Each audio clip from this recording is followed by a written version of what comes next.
Stand करता है। हाँ जल्दी आ जाओ।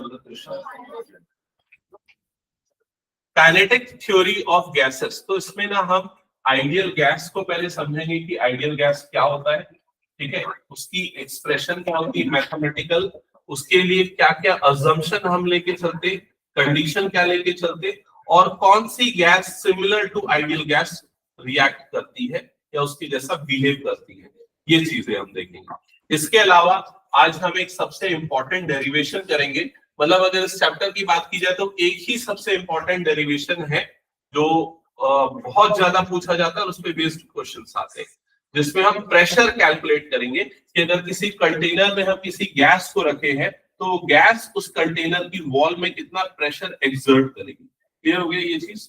तो ये सारी चीजें आज हम देखने वाले हैं। तो सबसे पहले स्टार्ट करते हैं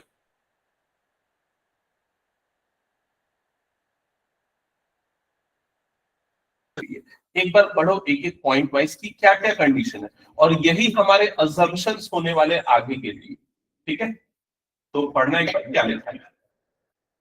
क्या कर रहा है, उसको बंद कर, पहले फोन खोलो। ओके, तो a perfect gas is assume to have following properties. कौन कौन सी प्रॉपर्टी होनी चाहिए? फर्स्ट क्या लिखा है, स्ट्रिक्टली ओबेज बॉयल्स लॉ। तो याद करो बॉयल्स लॉ हमने पहले भी पढ़ा था, अगर याद है तो ठीक है, नहीं याद है तो देखो यहां पर मैंने बॉयल्स लॉ लिख रखा है। बॉयल्स लॉ क्या होता है कि प्रेशर और वॉल्यूम का जो प्रोडक्ट है वो क्या होगा, कांस्टेंट, या फिर जो प्रेशर है वो क्या होगा, इनवर्सली प्रोपोर्शनल होगा किसके, वॉल्यूम के। ये बॉयल्स लॉ था, याद आया ये चीज?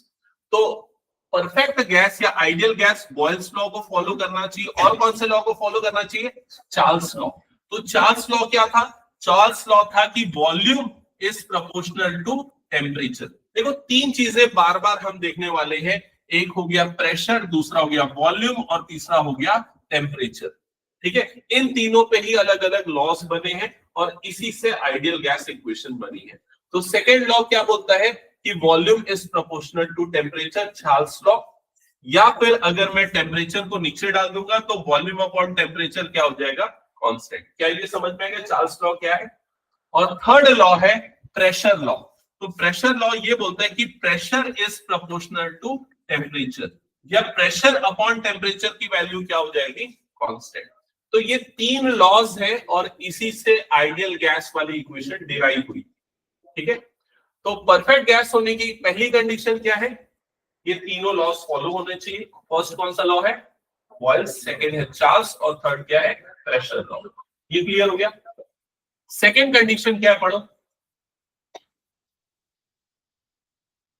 its pressure coefficient and volume coefficient are exactly equal।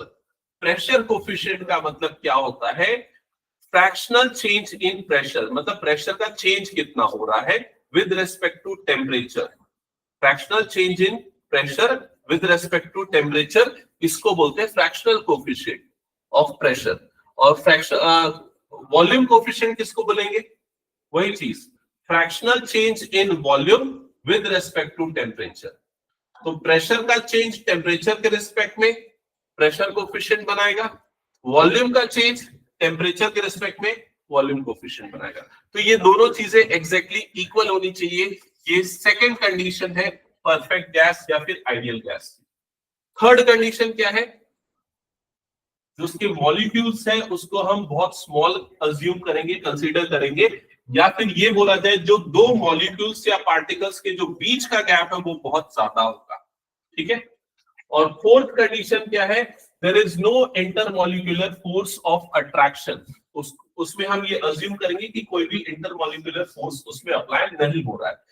ये सारी कंडीशन अगर फॉलो होती है तो कोई गैस क्या होती है, आइडियल गैस होती है। क्या ये क्लियर हो गया सभी को? ठीक है, आगे बढ़ते हैं नेक्स्ट। कुछ नोट करना है तो शॉर्ट में नोट डाउन कर लो, अदरवाइज स्किप कर दो, मैं पीपीटी शेयर कर दूंगा, है ना।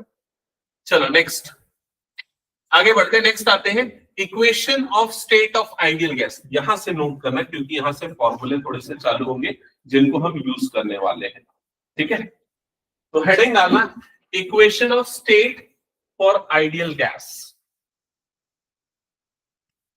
आइडियल गैस की इक्वेशन क्या होगी, PV is equal to nRT. तो ये हमने पहले भी डिराइव किया था, इसलिए दोबारा मैं इसका डेरिवेशन नहीं बता रहा हूं, वो तीनों लॉस को ही कंबाइन करके ये डिराइव होता है। ठीक है, चार्ल्स बॉयल्स और टेम्परेचर लॉ। ठीक है, यहां पर P क्या होता है, प्रेशर, V क्या होता है, वॉल्यूम, N क्या होता है, नंबर ऑफ मोल्स, R क्या होता है, यूनिवर्सल गैस कांस्टेंट, और इसकी वैल्यू क्या होती है 8.314 जूल्स पर मोल पर केल्विन। ठीक है, और T होता है यहाँ पर टेम्परेचर इन केल्विन। तो ये चीजें ध्यान रखना, इस पे बेस्ड कुछ एक दो न्यूमेरिकल बनते हैं, नोट डाउन कर लो इसको। Ideal gas equation PV is equal to nRT।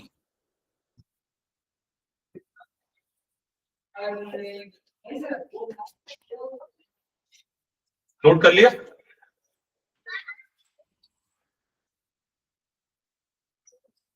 Okay, तो अगर हम आइडियल गैस की कंडीशन लेते हैं तो देखो ये जो चीजें भी मैंने डिस्कस की ना, गैस के मॉलिक्यूल्स के वॉल्यूम को हम नेग्लिजिबल कंसीडर करेंगे एज कंपेयर टू उनका डिस्टेंस जो हो गया। इंटरमॉलिक्यूलर फोर्स एग्जिस्ट नहीं कर रहा, ये असम्पशन लेंगे, और जो उनके बीच का कोलिजन होगा वो परफेक्टली इलास्टिक होगा। इलास्टिक कोलिजन याद है, जब हमने कोलिजन किया था टॉपिक का डेरिवेशन क्या था, इलास्टिक और नॉन इलास्टिक कोलिजन।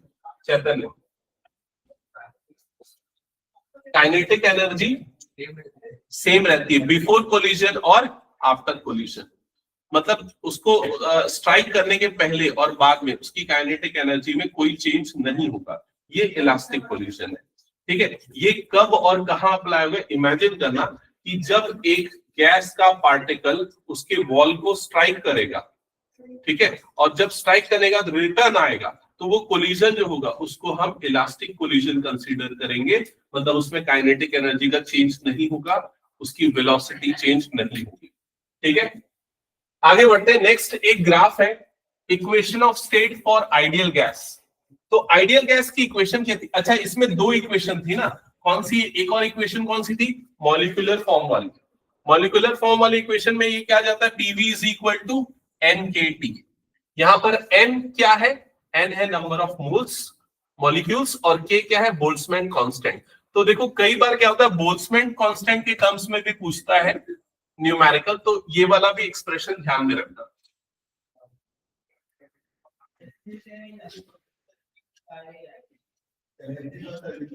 ठीक है, ओके, यहां पर N है नंबर ऑफ मॉलिक्यूल्स।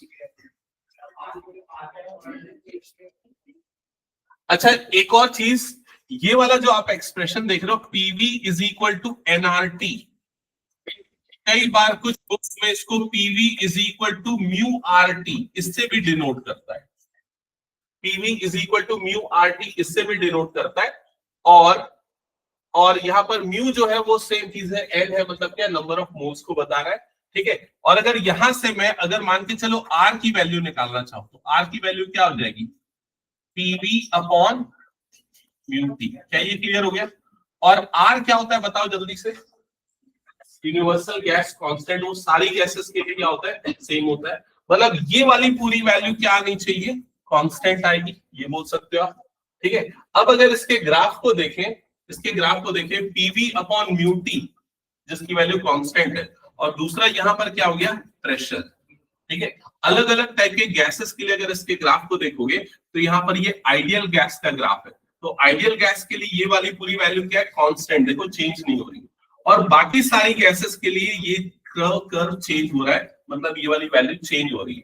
जिसमें सबसे ज्यादा सिमिलर कौन सा है आइडियल गैस के, इन तीनों कर्व में से सबसे ज्यादा सिमिलैरिटी आइडियल गैस से इन तीनों में से किस में देखने को मिल रही है, T1 से, T1 अप्रोक्सीमेटली मैच कर रहा है, और यहां पर एक कंडीशन लिखी, क्या लिखा है, T1 is greater than T2 is greater than T3। T1 का मतलब टेम्परेचर, मतलब जैसे जैसे आप टेम्परेचर इंक्रीज करते जाओगे gas will approximately behaves like an ideal gas. समझ में आ रहा है कि नहीं ये चीज? ठीक है, तो जो बॉयल्स लॉ, चार्ल्स लॉ और टेम्परेचर लॉ था वो उसको अप्रोक्सीमेटली फॉलो करेगा, कोई भी गैस अगर उसका टेम्परेचर इंक्रीज कर रहे हैं तो। यही चीज यहाँ पर बताया है, पीवी अपॉन म्यू टी की वैल्यू R कांस्टेंट होनी चाहिए आइडियल गैस के लिए, हायर टेम्परेचर पे गैसेस मोर आइडियली बिहेव करेगी as compare to lower temperature. ठीक है, चलो नेक्स्ट हेडिंग डालो। हाँ, यहां से डेरिवेशन की शुरुआत होगी, तो कुछ कंसेप्ट नोट करना, फिर उसके बाद हम डेरिवेशन करेंगे स्टार्ट। देखो, kinetic theory of gases, kinetic theory of gases.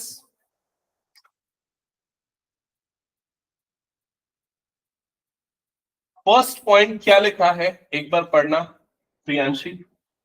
Kinetic theory of gases states that gases consist of tiny identical molecules moving randomly and rapidly in mostly empty space, constantly colliding with each other and the container bonds.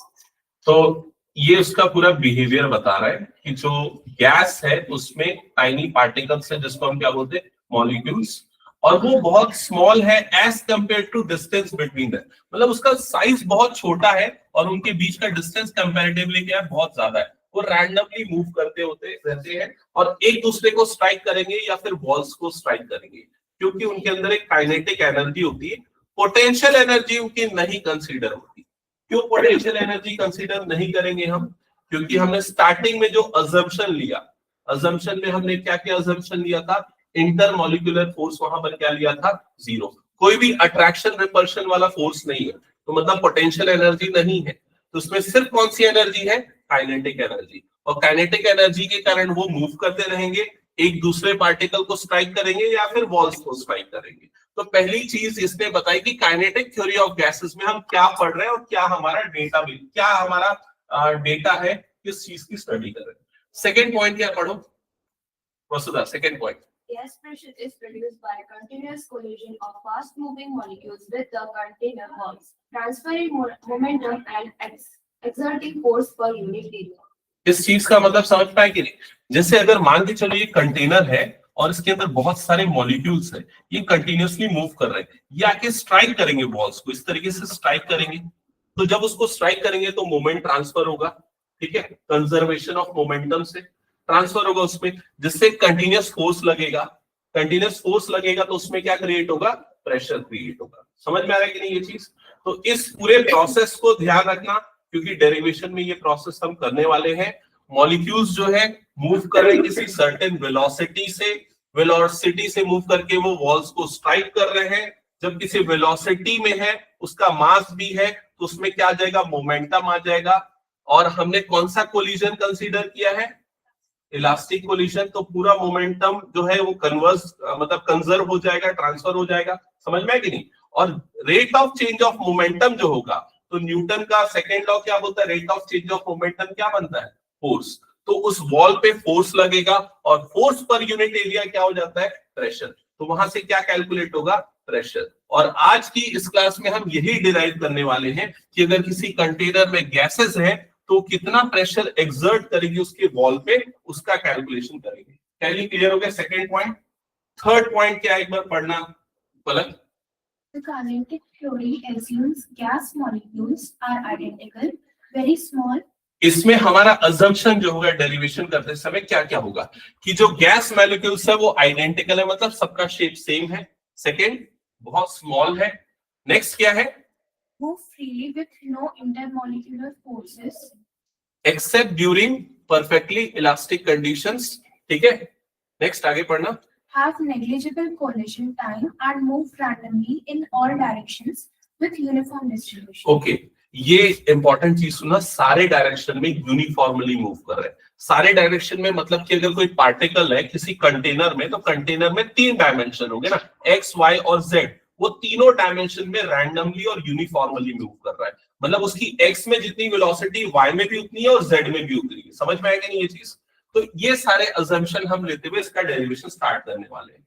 ठीक है, तो ये वाला point मैं skip कर रहा हूं, मतलब लिखने की जरूरत नहीं है, आप लोग उसको बाद में लिख लेना। स्टार्ट करते हैं यहां से डेरिवेशन। तो लिखो, formula for pressure of ideal gas. Heading डालो, formula for pressure of ideal gas.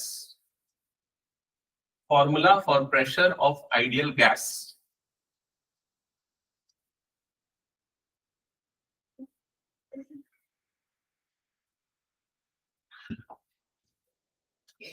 तो यहां पर अभी आप करेंटली जो देख रहे हो, ये एक क्यूबिकल कंटेनर है। ये क्यूबिकल कंटेनर आपको दिख रहा है, इसकी लेंथ L है, ब्रेड्थ L है और हाइट भी कितनी हो गई, L हो गई। इसके अंदर गैस है और ये गैस का मॉलिक्यूल है, ये अज्यूम कर लो, ठीक है। और ये गैस का मॉलिक्यूल का मास जो लिया हुआ है वो कितना लिया हुआ है, m। वो जा रहा है और इस बॉल को स्ट्राइक कर रहा है। किस वेलोसिटी से मूव कर रहा है, vx। vx मैंने अभी इसलिए लिया क्योंकि सिर्फ अभी मैं लीनियर मोशन कंसीडर कर रहा हूं, सिर्फ वो x डायरेक्शन में मूव कर रहा है। क्लियर हो गया ये चीज।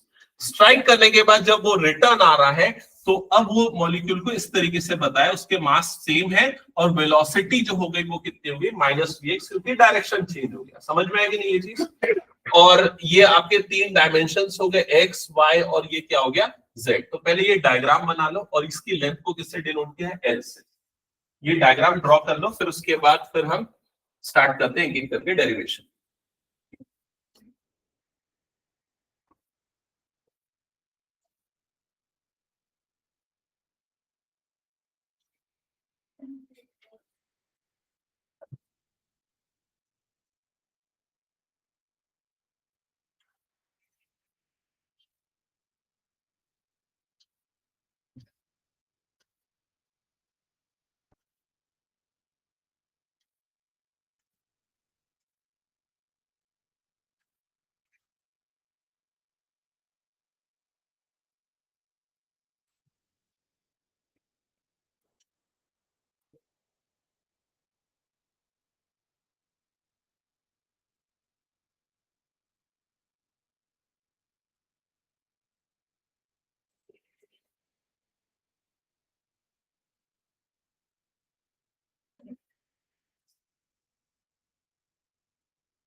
ड्रॉ कर लिया, okay.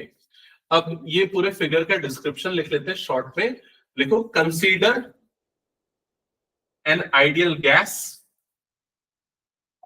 consider an ideal gas enclosed in a cubical vessel, enclosed in a cubical vessel, enclosed in a cubical vessel of length L, of length L, and the walls of the vessel are perfectly elastic, and the walls of the vessel are perfectly elastic. Full stop. Next line में लिखना, let m be the mass of, let small m be the mass of each molecule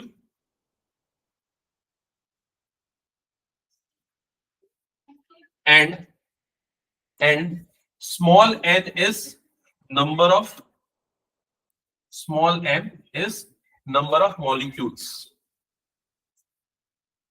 small n is number of molecules। देख लिया। तो ये पूरा जो हमने figure draw किया उसके बारे में डिस्क्रिप्शन लिखा। नेक्स्ट, अब इसकी वेलोसिटी लिखते हैं, ठीक है। Velocity of each molecule, next लिखना, velocity of each molecule is random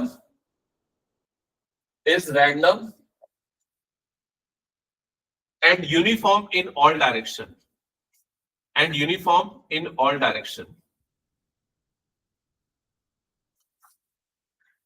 तो इसकी जो नेट वेलोसिटी होगी, इसकी जो, अच्छा, वेलोसिटी एक वेक्टर क्वांटिटी होती है, ये आपको पता है। अगर इसकी वेलोसिटी की बात करें तो क्या हो जाएगा, वेलोसिटी को अगर मैं v से डिनोट करता हूं तो vxi plus vyj cap plus vz k cap, ये वेक्टर के कंपोनेंट से एक्सप्रेस करना याद है कि नहीं, कैसे करते थे। तो इसकी वेलोसिटी को हमने v से डिनोट किया और v की वैल्यू ये हो गई। क्लियर हो गया ये चीज। अब इसका मैग्नीट्यूड क्या होगा, जो नेट वेलोसिटी उसका मैग्नीट्यूड क्या होगा, तो कैसे निकालते थे मैग्नीट्यूड, याद है, under root of vx square plus vy square plus vz square. याद आया ये चीज। और अगर दोनों तरफ स्क्वायरिंग कर दूंगा तो यहां पर यह आ जाएगा v square is equal to vx square plus vy square plus vz square. मतलब जो इसकी नेट वेलोसिटी का जो स्क्वायर होगा that will be equals to x वाले कंपोनेंट का स्क्वायर प्लस y वाले कंपोनेंट का स्क्वायर प्लस z वाले कंपोनेंट का स्क्वायर। नोट डाउन कर लो, it's velocity will be this,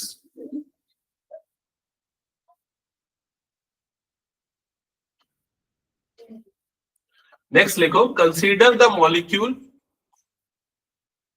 consider the molecule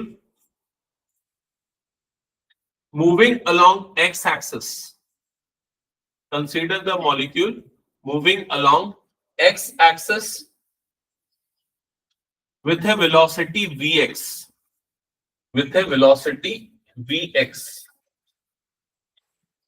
ठीक है, तो अभी जो हमने यहाँ पर ड्रॉ किया ना, ये इनिशियली अगर कोई मॉलिक्यूल है, इनिशियल वेलोसिटी किससे मूव कर रही है, vx से, ठीक है, और वो इसको स्ट्राइक कर रही इसकी वॉल्स को, ठीक है, तो लिखना colliding the wall, colliding the wall at A, at point ए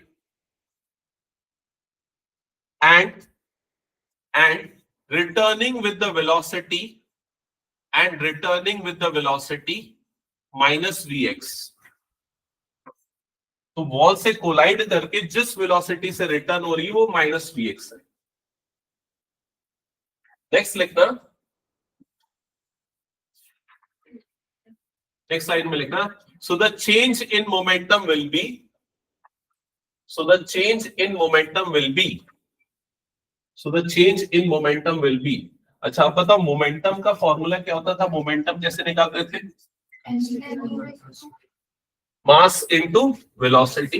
किससे डिनोट करते थे मोमेंटम को, p से, ठीक है, तो यहां पर मैं pi लिख रहा हूं, pi का मतलब क्या हो जाएगा, इनिशियल मोमेंटम। तो इनिशियल मोमेंटम कितना था, उसका मास m था, वेलोसिटी कितनी थी, vx थी, तो इनिशियल मोमेंटम उसका कितना हो गया, m इंटू vx। क्या ये क्लियर हो गया? फाइनल मोमेंटम कितना हो जाएगा, pf कितना हो जाएगा, pf कितना हो जाएगा, फाइनल मोमेंटम, मास उतना ही रहा लेकिन वेलोसिटी क्या हो गई, माइनस हो गई, तो क्या हो जाएगा, माइनस m इंटू vx। क्या ये समझ में आ गया?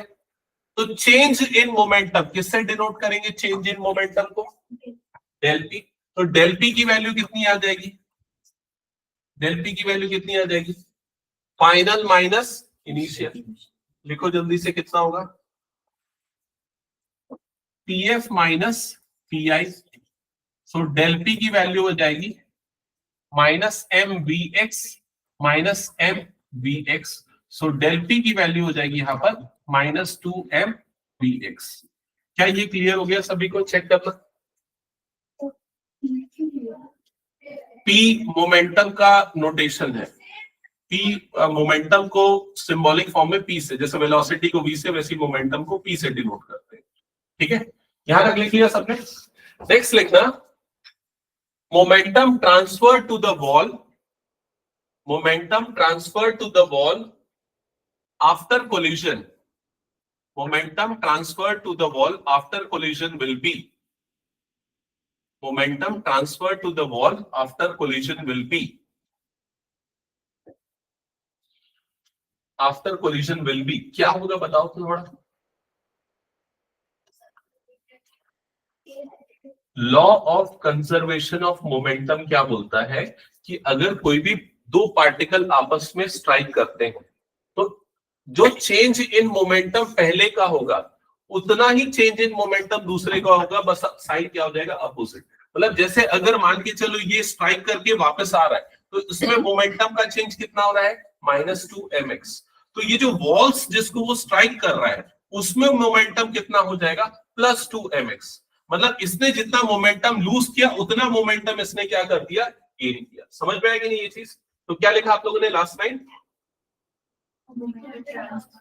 Momentum transfer to the wall in one collision, in one collision will be, in one collision will be del p is equal to 2mx, 2m vx, del p is equal to 2m vx। हो गया यहां तक? Next लिखो, the time taken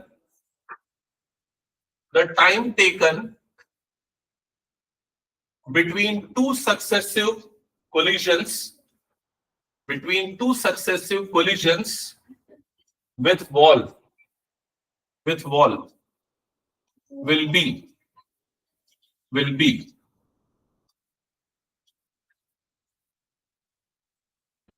अब देखो next हम क्या निकालते हैं, हम टाइम निकाल रहे हैं। टाइम क्यों निकाल रहे हैं? क्योंकि फोर्स का फॉर्मूला क्या होता है? फोर्स क्या होता है? Force rate of change of momentum, यही होता है। तो फोर्स होता है मोमेंटम का change with respect to time, change in time, ये होता था फॉर्मूला, याद है ना?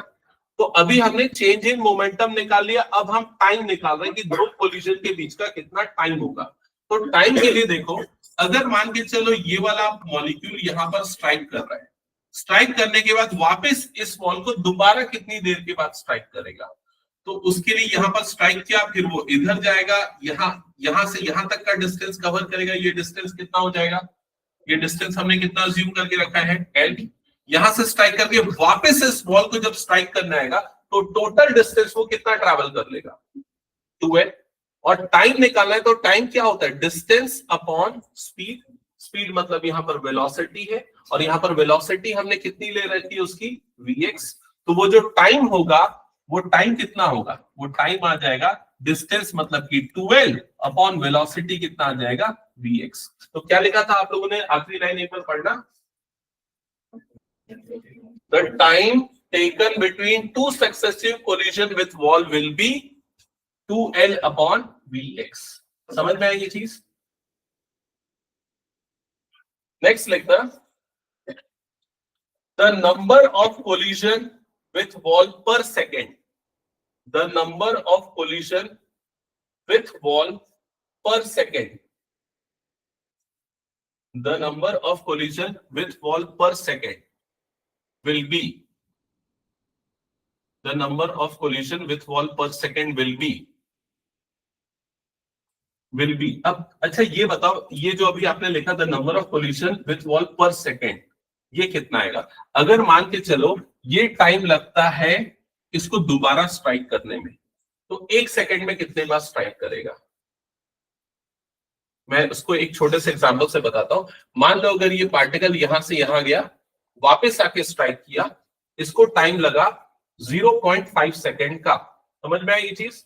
इसको जाके वापस आके स्ट्राइक करने में 0.5 सेकेंड का टाइम लगा, तो 1 सेकेंड में वो कितने बार वॉल को स्ट्राइक करेगा?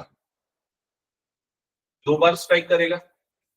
ठीक है, अगर मान के चलो इसको यहां से यहां तक गया और वापस आके स्ट्राइक करने में इसको 0.1 सेकेंड का टाइम लगा एक बार स्ट्राइक करने में, तो 1 सेकेंड में कितने बार स्ट्राइक करेगा? 10 टाइम स्ट्राइक करेगा। समझ में आ रहा है? तो आप लोग ये निकाल कैसे रहे हो कि कितने बार स्ट्राइक करेगा? पहले में आपने बोला 2 बार, दूसरे में आपने बोला 10 टाइम्स, ये कैसे निकाल रहे हो? एक्चुअली इसका क्या कर दे रहे हो? रेसिप्रोकल कर रहे हो। समझ में आ रहा है ये चीज? 1 सेकेंड में कितना टाइम लग, एक बार में स्ट्राइक करने में कितना टाइम लगा वो आपने निकाला, और उसका रेसिप्रोकल कर दोगे तो 1 सेकेंड में कितने बार स्ट्राइक करेगा वो आ जाएगा। मतलब फ्रीक्वेंसी और टाइम पीरियड वाले कंसेप्ट हुआ। ठीक है, तो अभी जो आपने लिखा the number of time it strike the wall in 1 second will be, तो 1 सेकेंड में कितने बार स्ट्राइक करेगा? 1 सेकेंड में कितने बार स्ट्राइक करेगा? अगर इतने टाइम में वो स्ट्राइक करता है एक बार, तो 1 सेकेंड में कितने बार स्ट्राइक करेगा? Vx upon 2L। समझ में आया कि नहीं? ये रेसिप्रोकल कर दिया हमने। ये रेसिप्रोकल क्यों किया? क्लियर हो गया ना सबको? ठीक है, और ये 1 सेकेंड में स्ट्राइक करने का टाइम है, और ये क्या हो गया? चेंज इन मोमेंटम हो गया। ठीक है, तो अब ये जो मॉलिक्यूल है, जो एक मॉलिक्यूल है, हमने ये पता कर दिया कि मोमेंटम कितना इसमें ट्रांसफर कर रहा है और कितने बार स्ट्राइक कर रहा है 1 सेकेंड में। तो हम इससे कैलकुलेट कर लेंगे फोर्स कितना होगा, क्योंकि फोर्स क्या होता है? Rate of change of momentum. So next लिखना, so the applied force by the molecule in 1 second will be in 1 second will be in 1 second will be कितना हो जाएगा? F is equals to ये इस तरीके से करो या फिर ये टाइम से करो, दोनों से चलेगा। डेल पी अपॉन टी अगर लगाते हैं तो डेल पी की वैल्यू कितनी आई थी? देखो 2mvx डिवाइडेड बाय टाइम कितना निकाला था अभी आप लोगों ने यहाँ पर? 2L upon Vx। ठीक है, सिंप्लीफाई करोगे तो क्या आ जाएगा, एफ इज इक्वल टू कितना आ जाएगा, यहां पर देख लो, ये वाला 2 और ये वाला 2 कैंसल आउट हो जाएगा, क्या मिलेगा यहाँ पर, m into we X square divided by कितना हो जाएगा, l। चेक करो ये आया क्या, ठीक है, ये number of strikes in 1 second हो गया, ये टाइम हो गया।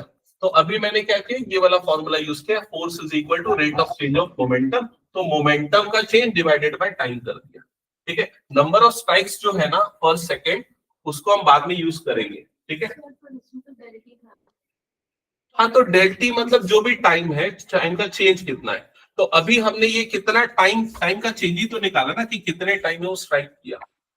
ठीक है, मतलब ये टी या डेल टी दोनों का मतलब सेम है, कितना टाइम का चेंज हुआ एक स्ट्राइक और दूसरे स्ट्राइक में। ठीक है, हाँ सर उसमें डेल पी जैसे लिखा, तो हमारे पास जैसे 2 डेल पी, तो उसमें से कैसे पता चलेगा कौन सा होगा? देखो, इसने जो क्वेश्चन पूछा ना, 2 तरह के डेल पी है, एक चेंज ऑफ मोमेंटम ये है, दूसरा चेंज ऑफ मोमेंटम ये है। दोनों में क्या फर्क है बताओ। माइनस का वो मैथमेटिकली दिख रहा है, लेकिन दूसरा तरीका समझो, ये मोमेंटम का चेंज किसके लिए है, पार्टिकल के लिए। पार्टिकल अपना मोमेंटम लूज कर रहा है, इसलिए वो नेगेटिव आया, और वो मोमेंटम लूज करके किसको दे रहा है, वॉल को दे रहा है, इसलिए वॉल का मोमेंटम पॉजिटिव आया। समझ में है कि नहीं, इसलिए दोनों मोमेंटम का मैग्नीट्यूड सेम और डायरेक्शन अपोजिट है, इसलिए ये वॉल का मोमेंटम इंक्रीज हुआ। वॉल को मोमेंटम इंक्रीज होगा तो वॉल में फोर्स लगेगा, फोर्स लगेगा तो प्रेशर क्रिएट होगा। समझ में आ रहा है, तो इसलिए हम ये वाला डेल पी ले रहे हैं, जो हमें वॉल्स पे मोमेंटम का चेंज मिलता है। क्लियर हो गया ये चीज, और कितना टाइम हुआ, कितने टाइम के बाद वो हिट कर, तो ये टाइम हमने ले लिया, जिससे हमने फोर्स कितना अप्लाई है वो लगा दिया। क्या ये क्लियर हो गया? ठीक है, अब हम डेरिवेशन किस चीज का कर रहे हैं, हेडिंग क्या था, पढ़ो जल्दी से। Pressure of ideal gas on container या ऑन वॉल्स। ठीक है, तो ये वॉल्स पे कितना प्रेशर लगा रहा है वो निकालना है। हमने क्या अज्यूम करके रखा है कि ये जो कंटेनर है वो कौन से शेप में है, क्यूबिकल शेप में है, और उसकी वॉल्स की लेंथ को हमने कितना लिया है, एल लिया है। और प्रेशर का फॉर्मूला क्या होता है, प्रेशर क्या होता है, फोर्स पर यूनिट एरिया, या फोर्स अपॉन क्या हो जाता है, एरिया। अब इसका एरिया कितना होगा, ये वॉल्स का एरिया कितना होगा, अगर आपने एल एल लिया साइड, तो एरिया कितना हो जाएगा, एल स्क्वायर। तो प्रेशर यहां पर कितना क्रिएट होगा, प्रेशर इज इक्वल टू कितना हो जाएगा, फोर्स मतलब कि ये वाली value m into we X square upon L divided by क्या हो जाएगा, एल स्क्वायर। समझ में आई ये चीज? क्या बनेगा नेक्स्ट एक्सप्रेशन, देखो फिर।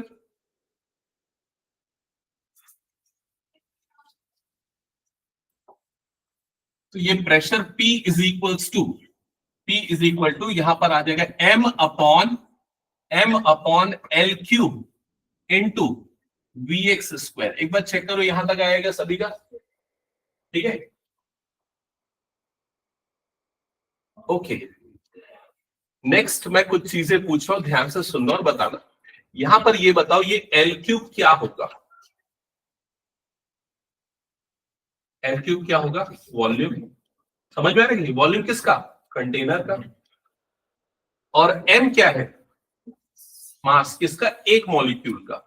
लेकिन यहाँ एक मॉलिक्यूल तो है नहीं, हमने कितने मॉलिक्यूल अज्यूम करके लिखे हैं, स्टार्टिंग में लिखा है हमने, कितने मॉलिक्यूल लिए हैं, एन मॉलिक्यूल्स लिए हैं। ठीक है, तो ये प्रेशर जो है बिकॉज ऑफ क्या है, 1 मॉलिक्यूल है। क्लियर हो गया ये चीज, ये प्रेशर ड्यू टू 1 मॉलिक्यूल है। अच्छा ये देखो, एक कंफ्यूजन होता है, पी मोमेंटम क्या भाई नोटेशन होता है, पी किसका होता है, प्रेशर का। भी ये याद रखना, ये वाला पी किसके लिए, प्रेशर के लिए। ठीक है, सिंबॉलिकली अलग बना देना। तो ये pressure due to 1 molecule, pressure due to 1 molecule है, लेकिन total number of molecules n है। So net pressure due to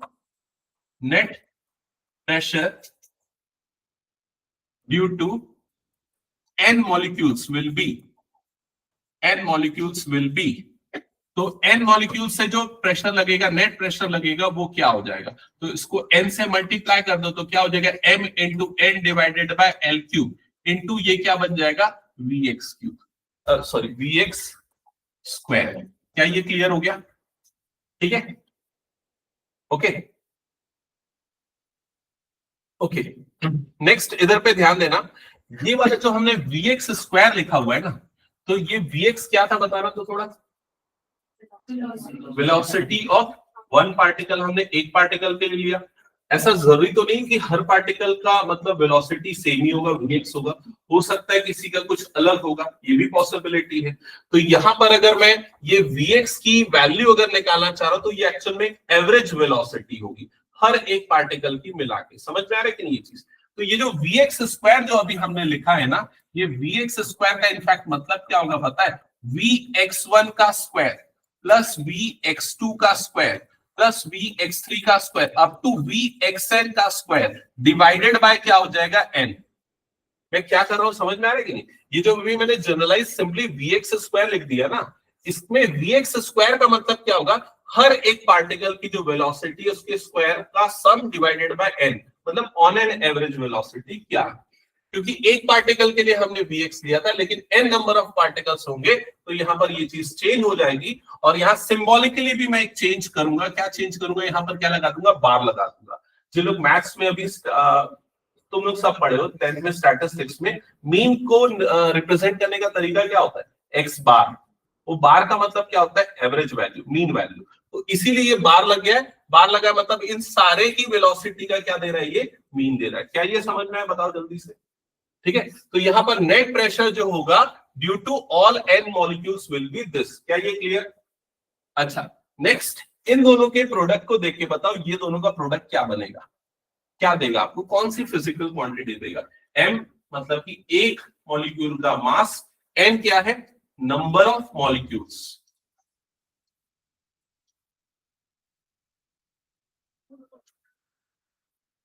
नहीं समझ में आया क्या बोल रहा हूं मैं? m क्या है? एक मॉलिक्यूल का मास। n क्या है? Number of molecules in this container.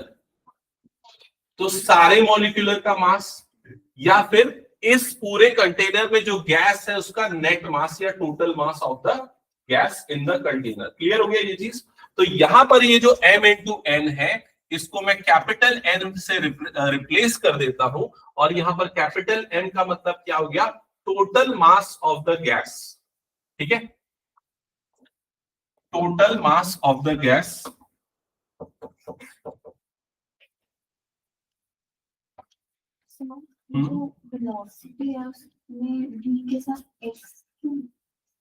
हाँ, v के साथ x क्यों लिया बताओ तो बाकी लोग? क्योंकि अभी हम सिर्फ कौन से वेलोसिटी को ले रहे हैं? X axis. सिर्फ हम एक ही तरफ की वेलोसिटी को कंसीडर कर रहे हैं। स्टार्टिंग में हमने देखो एक चीज लिखी थी, अगर याद होगा तो यहाँ पर लिखा है या पीछे कहीं लिखा होगा, क्या लिखा था? v square is equal to, ये लिखा था ना, v square is equal to vx square plus vy square plus vz square. तो अभी हम सिर्फ एक्स एक्सिस पे जब वो स्ट्राइक कर रहे हैं तब वो वाली वेलोसिटी निकाल रहे हैं।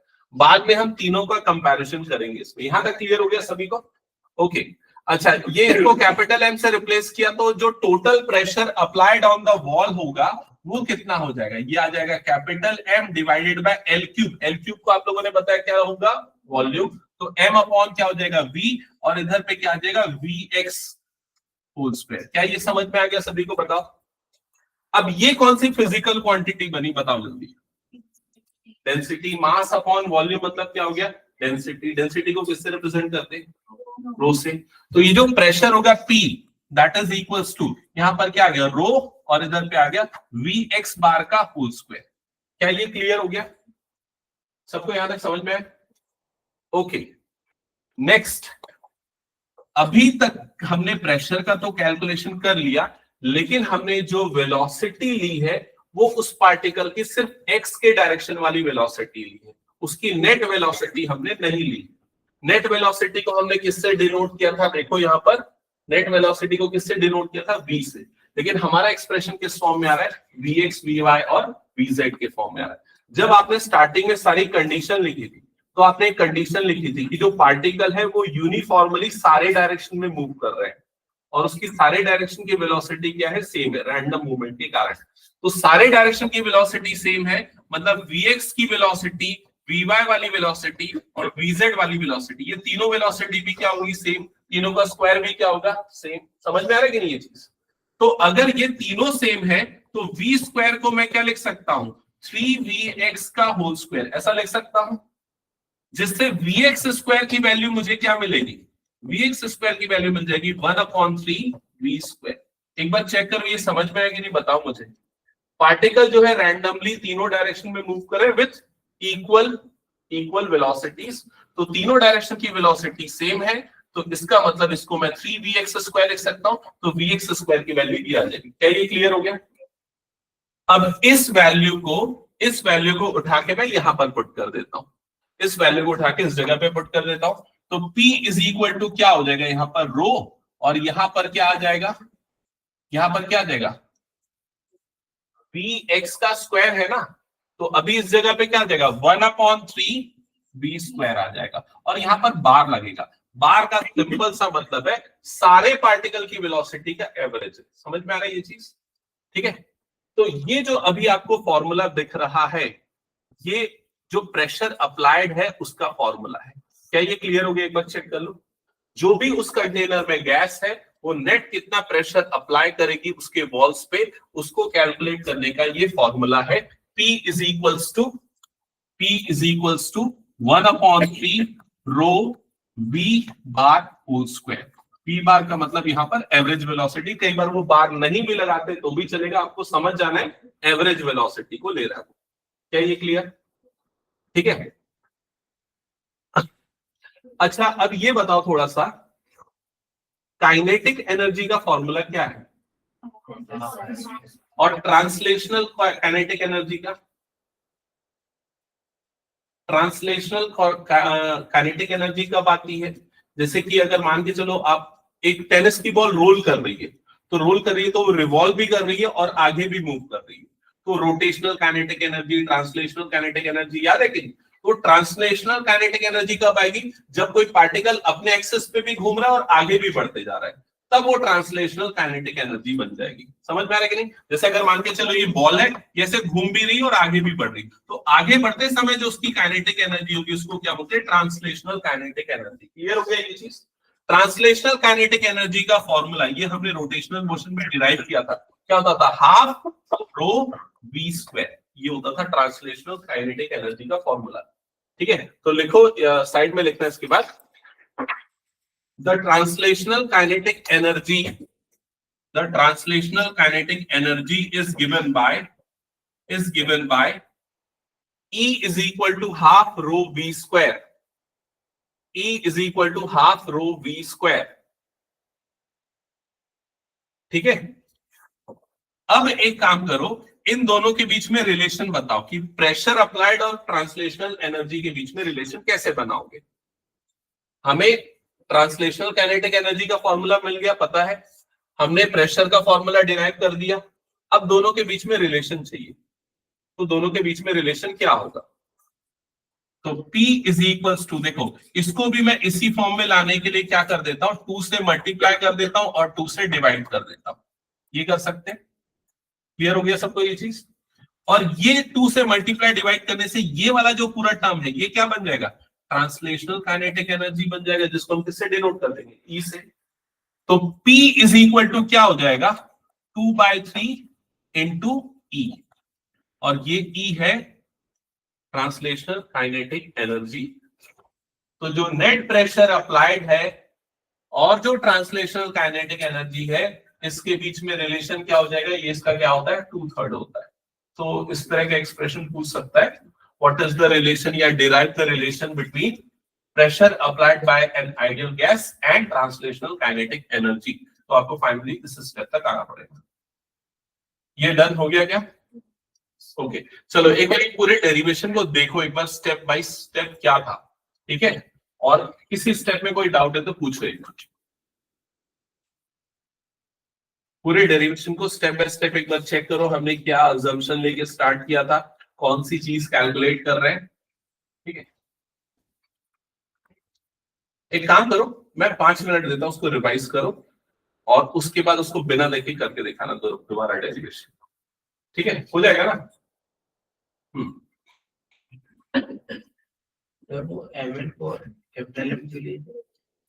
एम जो है एक मॉलिक्यूल का मास है, एन जो है नंबर ऑफ मॉलिक्यूल्स है, तो मल्टीप्लाई करके पूरे गैस का मास आ जाएगा।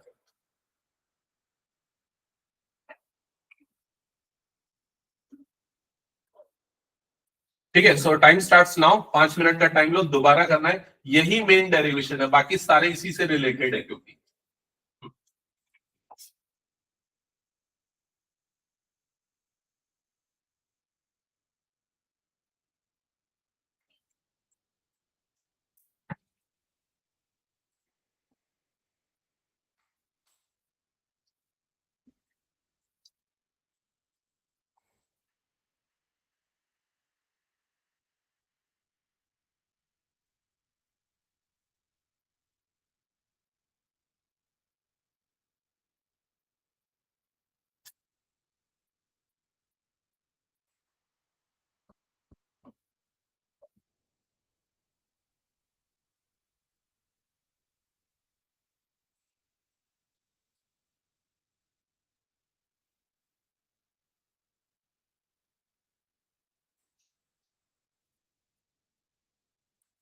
हाँ, तो किसी स्टेप पे कोई डाउट नहीं, स्टार्ट करें, कर लोगे?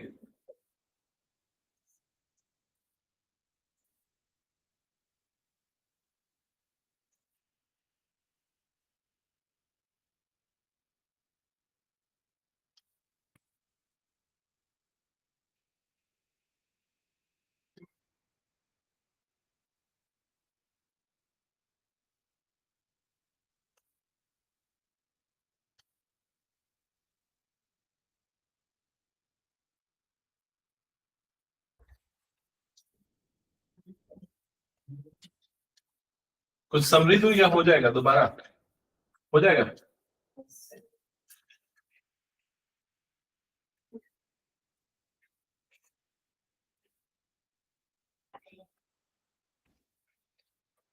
सारे टर्म्स ध्यान में रखना, स्टार्टिंग में हमने वी एक्स एक्स के डायरेक्शन की वेलोसिटी लिया था, ठीक है, मॉलिक्यूल का मास m लिया, नंबर ऑफ मॉलिक्यूल्स n लिया, क्यूबिकल बॉक्स का डायमेंशन l लिया, फिर उसके बाद हमने क्या कैलकुलेट किया था, मोमेंटम, इनिशियल मोमेंटम, मोमेंटम क्या होता है, मास इनटू वेलोसिटी, तो वो आ गया m into we x, final momentum velocity opposite हो गई, तो minus m into we x, तो चेंज इन मोमेंटम, किसका चेंज इन मोमेंटम, पार्टिकल का, वो क्या हो जाएगा, minus two M we x, तो change in momentum in wall कितना होगा, वॉल उसका उतना ही होगा, बस साइन बदल जाएगा, plus two M we X, ठीक है। फिर हमने टाइम निकाला, टाइम कैसे निकाला कि भाई कितने टाइम में वो वापस जाके दोबारा स्ट्राइक करेगा, कितने टाइम में, तो टाइम कैसे निकाला, डिस्टेंस अपॉन स्पीड करके टाइम निकाल लिया।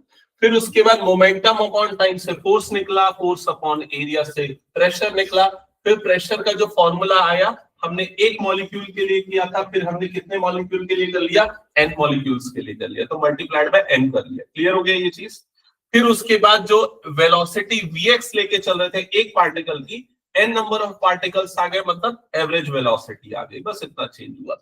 देन उसके बाद हमने mass, total mass of gas upon volume of gas लिया, और फिर उसके बाद उसको हमने मास अपॉन वॉल्यूम को किससे रिप्लेस कर दिया, डेंसिटी से, रो के टर्म्स में आ गया, और फिर Vx को हमने टोटल वेलोसिटी मतलब v के फॉर्म में लिखा, 1/3 v स्क्वायर आएगा, और फिर उसके बाद सिंप्लीफाई किया, काइनेटिक ट्रांसलेशनल एनर्जी से कंपेयर कर दिया। हटा दो इसको मैं, चलो एक फ्रेश पेज ओपन करो और ये डेरिवेशन करके देखा दोबारा।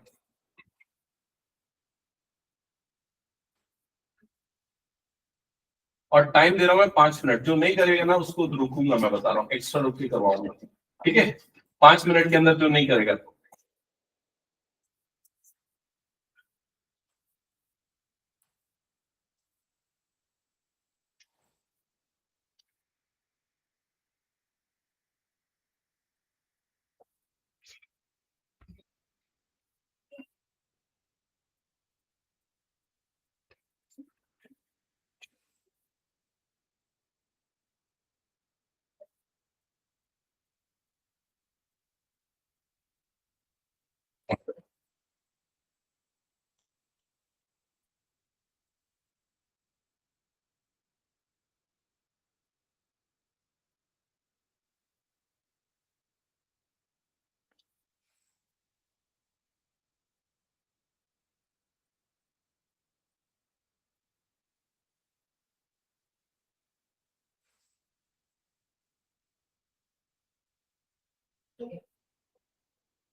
बन रहा है?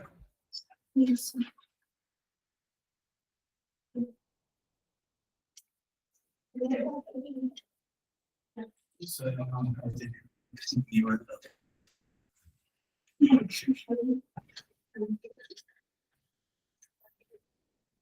देखो फ्लो याद रखो, एक बार फ्लो देख लो क्या क्या था। ठीक है, सबसे पहले क्या किया, molecule mass M velocity V strike किया, मोमेंटम चेंज हुआ, वही मोमेंटम किसमें ट्रांसफर हुआ, बॉल में।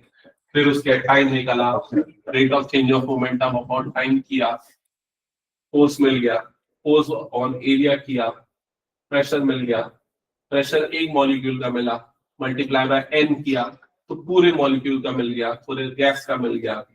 फिर उसके बाद मास अपॉन वॉल्यूम डेंसिटी, देख लो एक बार जल्दी से, अगर नहीं हो रहा है तो, लेकिन बनना चाहिए ये वाला।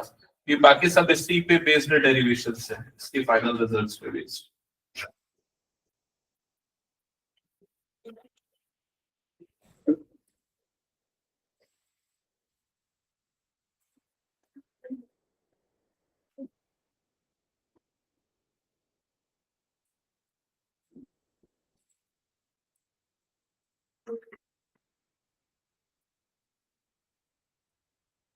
तो वो 1 सेकेंड वाला भी लिखना है। हाँ अभी उसकी जरूरत तो नहीं पड़ेगी, उसको नहीं लिखोगे तो चलेगा। बस टाइम नहीं। हाँ बस टाइम निकालो और divided by momentum upon time चलो।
हो गया क्या? Yes, sir.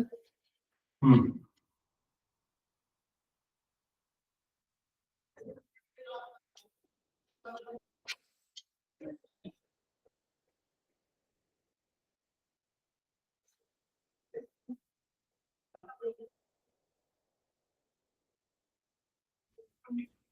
हाँ दृष्टि बताओ क्या हुआ, क्या प्रॉब्लम? ये टाइम निकाला, ये चेंज इन मोमेंट, अच्छा ये change in momentum for particle हुआ, पार्टिकल का मोमेंटम कितना चेंज हुआ, -2 mvx। वॉल का मोमेंटम कितना चेंज हुआ, तो वॉल का मोमेंटम इसका अपोजिट साइड आ जाएगा 2 mvx। समझ में आया ये चीज? मतलब कि ये समझ लो कि अगर तुम एक वॉल को स्ट्राइक कर रहे हो हाथ से, तो तुम्हारे हाथ का मोमेंटम जो चेंज होगा वो किस में ट्रांसफर होगा, वॉल में होगा ना। तो बस वही चीज हो रहा है, वॉल का मोमेंटम चेंज होगा और वो +2 mvx हो जाएगा। ठीक है,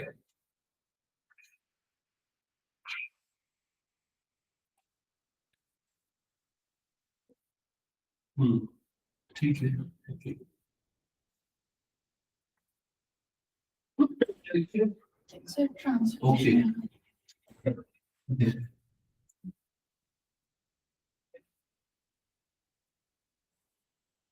ठीक है।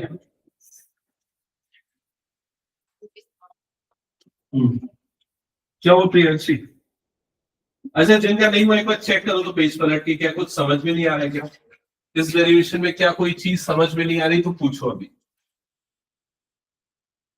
एक बार पेज पलट के देख क्या समझ में आया, हर एक टर्म समझ में आया, हर एक चीज समझ में, क्वांटिटी क्यों बनी, क्या वो रिलेशन बना, वो सारी चीजें देखते जाओ।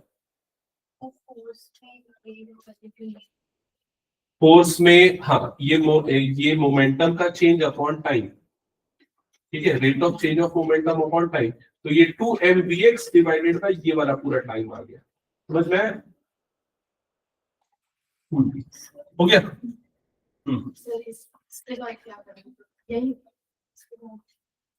ये क्या निकाला है, प्रेशर निकाला ना, कितना है, m into n into we X square upon L cube. L cube क्या हो जाएगा, volume of container. m into n क्या हो जाएगा, total mass of the gas, है ना, कैपिटल M आ जाएगा। तो मास अपॉन वॉल्यूम क्या बन जाता है, डेंसिटी, तो वो रो से डिनोट हो जाएगा। और Vx अभी सिर्फ x के डायरेक्शन वाली वेलोसिटी है, जो नेट वेलोसिटी को हम किससे डिनोट करते हैं, v से डिनोट करते हैं, तो वो 1/3 हो जाएगा। 1/3 क्यों होगा, समझ लेना, बस उसमें कन्वर्ट करना, फिर ट्रांसलेशनल काइनेटिक एनर्जी देख लो एक बार, हो जाएगा ना। जिनका नहीं हुआ, क्या कोई डाउट है, कुछ प्रॉब्लम है, कुछ समझ में नहीं आया तो पूछो, हो जाएगा, हटा दो, स्किप करें, आगे बढ़े।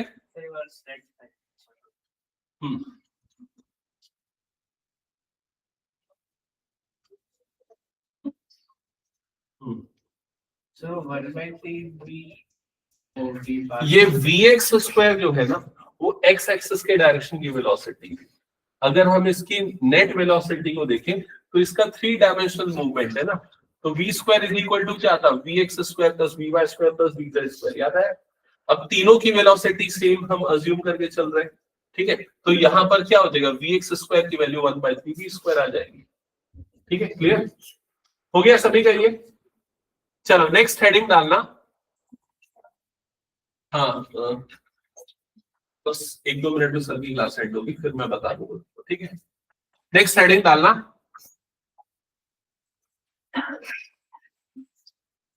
Root mean square speed of gas molecule. Root mean square speed of gas molecule, root mean square speed of gas molecule. ये रूट मीन स्क्वायर जो होता है ना, इसको शॉर्ट में आरएमएस लिखते हैं, ठीक है।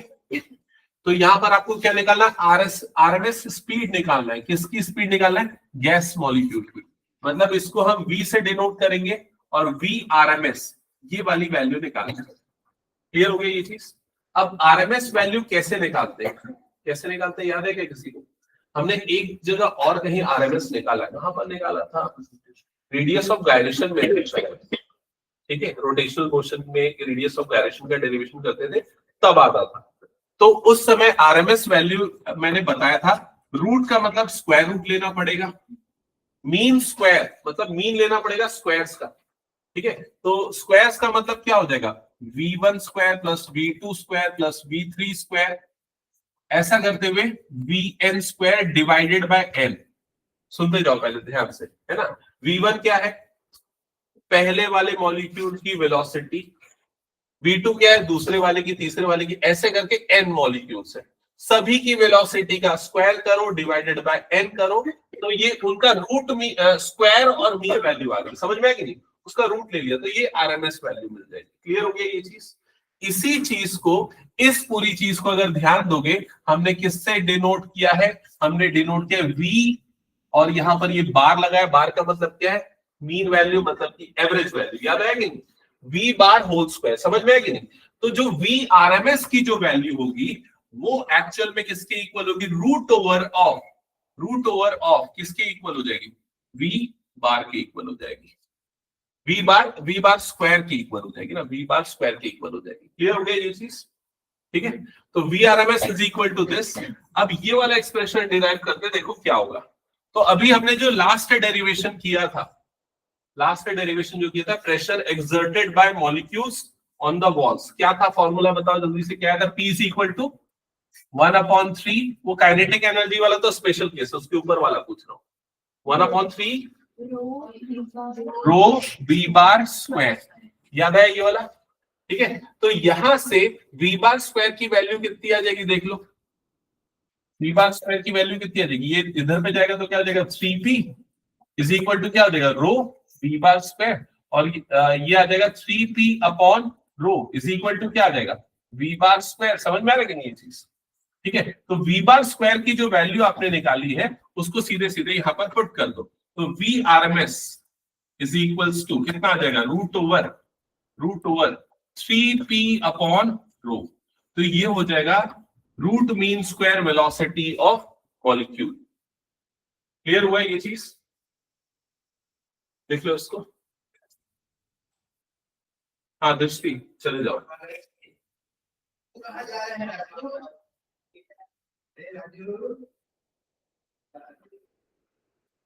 हो गया, हटा दो इसको मैं। चलो नेक्स्ट हेडिंग डालो, thermal equilibrium and kinetic interpretation of temperature. बचा है क्या?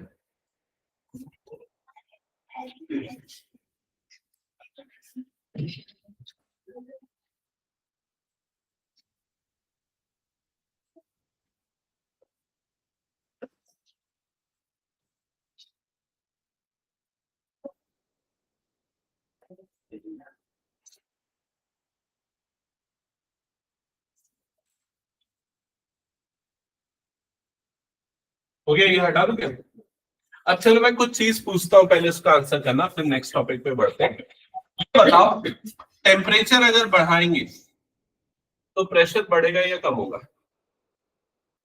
क्यों बढ़ेगा? रीजन क्या है बताओ? पीवी इज इक्वल टू क्या देखा हमने? एनआरटी। हमने अलग अलग रिलेशन देखे थे ना, Boyle's theorem, Charles theorem, Charles का, ये सारा देखा था। तो अगर टेम्परेचर बढ़ेगा तो प्रेशर भी क्या होगा? बढ़ेगा। अब अगर प्रेशर बढ़ेगा तो मॉलिक्यूल्स की वेलोसिटी बढ़ेगी कि कम होगी? मॉलिक्यूल्स की वेलोसिटी भी क्या होगी? बढ़ेगी, क्योंकि अभी जस्ट हमने डिराइव किया प्रेशर का फॉर्मूला, क्या आया था? 1/3 रो v बार स्क्वायर, ये आएगी। तो अगर प्रेशर बढ़ेगा तो वेलोसिटी भी क्या होगी? बढ़ेगी। क्या ये क्लियर हो गया? इसका मतलब टेम्परेचर बढ़ाने से कंटेनर के अंदर जो भी गैस के मॉलिक्यूल है वो बहुत तेजी से रिवॉल्व घूमेंगे, इधर उधर स्ट्राइक करेंगे, उनकी वेलोसिटी क्या हो जाएगी? बढ़ जाएगी। क्या ये क्लियर हो गया? लेकिन क्या हम कोई डायरेक्ट रिलेशन बना सकते हैं टेम्परेचर और वेलोसिटी के बीच में, वेलोसिटी ऑफ मॉलिक्यूल के बीच में?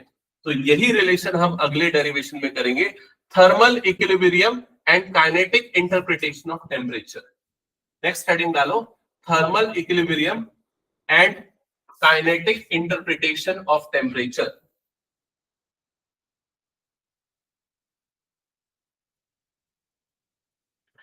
इसमें लिखना the RMS speed of the molecules,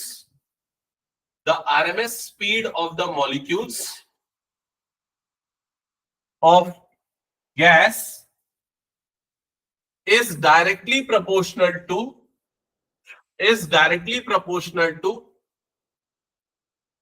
square root of absolute temperature of the gas. Square root of absolute temperature of the gas. Square root of absolute temperature of the gas. देख लिया।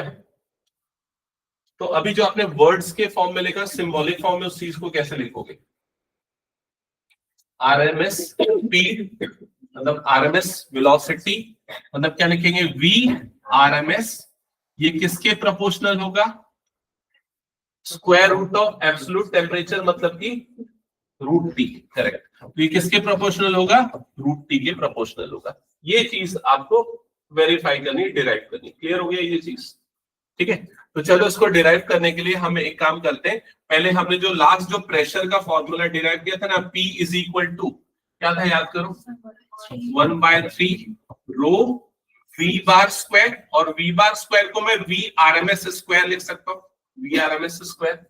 ठीक है, हमने discuss किया था ना, V RMS square is equal to, याद होगा पिछले उसमें लिखा था V RMS is equal to root over V bar square, ये था।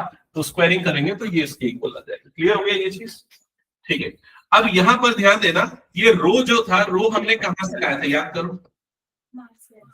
मास अपॉन वॉल्यूम, डेंसिटी था मास अपॉन वॉल्यूम। और ये अच्छा, ये दो वी में कंफ्यूजन हो इसलिए ना जनरली वेलोसिटी वाले वी को ऐसे सिंबल से बना देते हैं। ठीक है, ये वाला वी वॉल्यूम का वी है, ये वाला वी किसका वी है? वेलोसिटी का। ये कंफ्यूजन नहीं होना चाहिए। ठीक है, अब एक काम करते हैं, हम ये वाले v को इधर ट्रांसफर कर देते हैं, वॉल्यूम वाले v को। वॉल्यूम वाला v इधर गया तो इधर पे क्या बना? P into V is equal to क्या हो गया? 1/3 m into V RMS square. क्या ये क्लियर हो गया? ये P इंटू वी क्या है? Pressure into volume. तो PV इज इक्वल टू क्या था याद है? nRT। PV is equal to nRT, n number of moles है, उसको मैं 1 ले लेता हूं, तो PV इज इक्वल टू क्या हो जाएगा? RT। तो ये PV को मैं किससे रिप्लेस कर सकता हूं? RT से। तो PV रिप्लेस हो जाएगा RT से, और ये हो जाएगा 1/3 m, और इधर पे क्या आ जाएगा? V RMS square. क्या ये क्लियर हो गया? अब इसको सिंप्लीफाई करके V RMS की वैल्यू निकाल दो। तो V RMS की वैल्यू क्या आएगी? V RMS square is equals to 3RT upon capital M, ऐसा ही हो जाएगा। तो V RMS की वैल्यू आ जाएगी यहां पर root over 3RT upon M। समझ में आया कि नहीं ये चीज? एक बार चेक कर लो। हाँ, PV is equal to nRT, n number of moles होता है, हम 1 मोल के लिए कर रहे हैं तो इसलिए हमने n की वैल्यू 1 ले ली। ठीक है, तो यहां पर V RMS की वैल्यू आपको क्या मिल गई है? Root over 3RT upon M। यहां पर R क्या है? यूनिवर्सल गैस कांस्टेंट, वो कांस्टेंट है। M क्या है? मास ऑफ द गैस, वो भी कांस्टेंट है कंटेनर में। मतलब T के क्या मिल रहा है हमको? प्रोपोर्शनल। तो जैसा इसने बोला था ना, स्टेटमेंट क्या था? स्टेटमेंट था कि जो रूट मीन स्क्वायर स्पीड होगी that is proportional to the square root of temperature. ये हमने डिराइव कर लिया। क्या ये समझ में आ गया? हाँ, कोई डाउट किसी को? हटा दो फिर ये एक्सप्रेशन। चलो नेक्स्ट लिखना, relation between RMS speed and molecular weight. कुछ बच गया क्या लिखने का? तो लिख दो।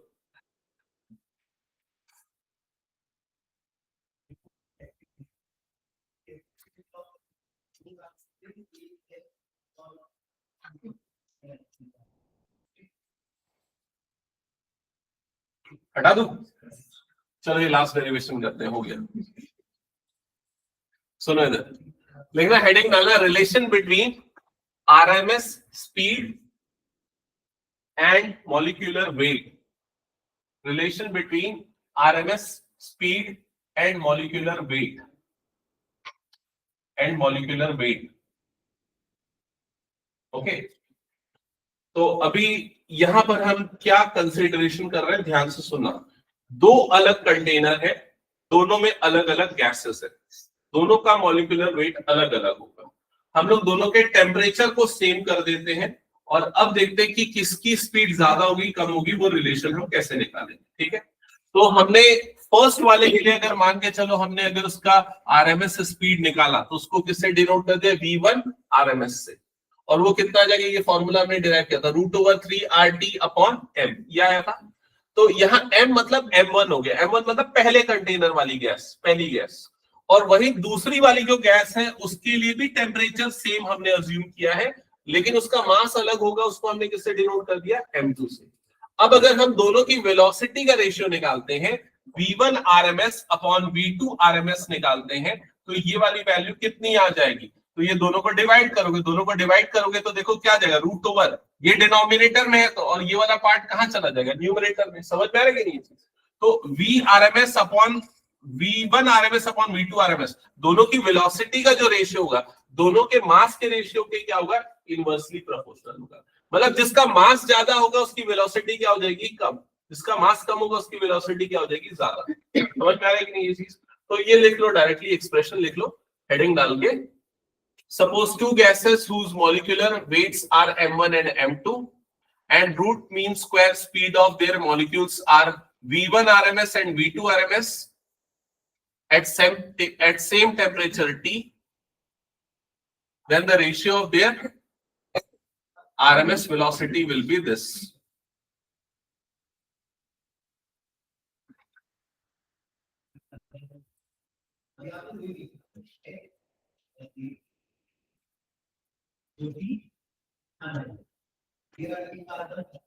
ठीक है, हो गया? ओके। अब ओवरऑल अगर हम समराइज करें तो हमने आज क्या क्या पढ़ा? काइनेटिक थ्योरी ऑफ गैसेस में हमने गैस की, आइडियल गैस की कौन कौन सी कंडीशन होती है स्टार्टिंग में, वो देखा। फिर उसके बाद एक इंपॉर्टेंट डेरिवेशन किया कि अगर एक गैस एक कंटेनर पे है तो उसके वॉल्स पे कितना प्रेशर एक्सर्ट करेगा, और वो प्रेशर किन किन चीजों के ऊपर डिपेंड करेगा। किन किन चीजों के ऊपर डिपेंड करता है? डेंसिटी के ऊपर और वेलोसिटी के ऊपर, ठीक है। और वो वेलोसिटी किन किन चीजों के ऊपर डिपेंड करेगी? टेम्परेचर के ऊपर डिपेंड करेगी, स्क्वायर रूट ऑफ टेम्परेचर के प्रोपोर्शनल होगी, और मास के क्या होगी, इनवर्सली प्रोपोर्शनल होगी। क्या ये क्लियर हो गया? ठीक है। नेक्स्ट क्लास में हम इस पे भी कुछ न्यूमेरिकल करेंगे और आगे कुछ थोड़े बहुत और टॉपिक है, छोटा चैप्टर ये मतलब। नेक्स्ट क्लास, 2 क्लास शायद और लगेगी, ठीक है। कुछ डाउट है तो किसी को पूछना है पूछ लो, नहीं तो फिर छुट्टी आज।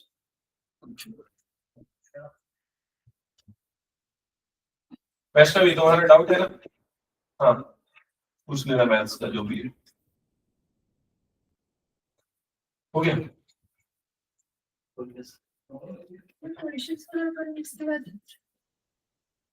ठीक है।